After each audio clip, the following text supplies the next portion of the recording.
Bene?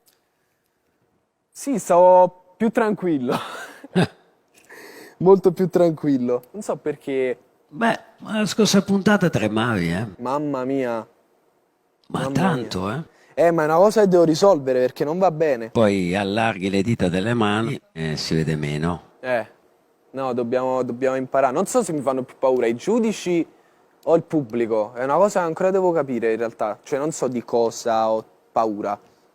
O semplicemente di Io penso che sbagliare. hai paura di quello che hanno paura tutti poi, no? Di Che è il sbagliare. giudizio. No, il giudizio. Quindi sbagliare, quindi fare una brutta figura, no? Penso di sì.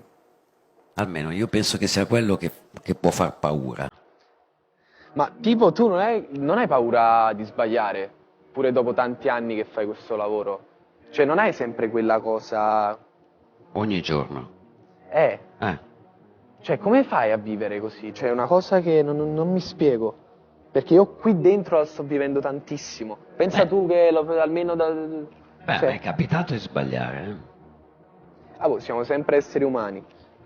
Sì, mi è capitato di sbagliare, ho sbagliato una volta, ho fatto un programma in cui credevo molto, venne anticipata la messa in onda di 3 mesi, quindi il tempo di lavorarci era poco Certo. e io sono andato in onda lo stesso perché ci dovevo andare. Mhm. Il giorno dopo il risultato fu devastante, il programma andò malissimo. Era un periodo dove io uscivo da programmi andati bene e mi misuravo per la prima volta su un altro terreno. E ti assicuro che quella mattina quando uscirono i dati, insomma, felice non ero. Certo. Poi a un certo punto pensai c'è posta Sì. e partii per Milano per raccontare questo programma.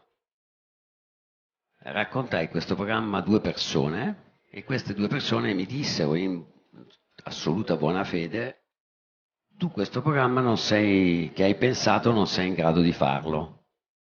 Ero a tal punto insicura dopo quello che era successo che tornai in aereo, mi fermai all'aeroporto di Fiumicino seduta su una panchina per un'ora, con l'occhio sbarrato, Mhm. decidendo di non fare questo programma, che era già posta.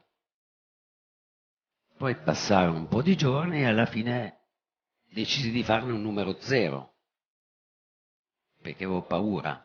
Certo. Poi feci il numero zero, lo guardai e poi registrammo e andammo in onda. Per cui insomma la paura di sbagliare ce l'hai sempre, tutte le volte. Certo. Ah, E pensi che sia un bene? sì, penso che sia giusta. Penso che sia umana più che altro. Mamma mia. Vabbè, poi mo, avrei pure i fatti due da fare, non vogliamo prolungarci in chiacchiere. Va bene. Grazie mille che mi hai Grazie a fatto te. cantare. Ciao, ciao, Ciao, ciao, ciao. grazie.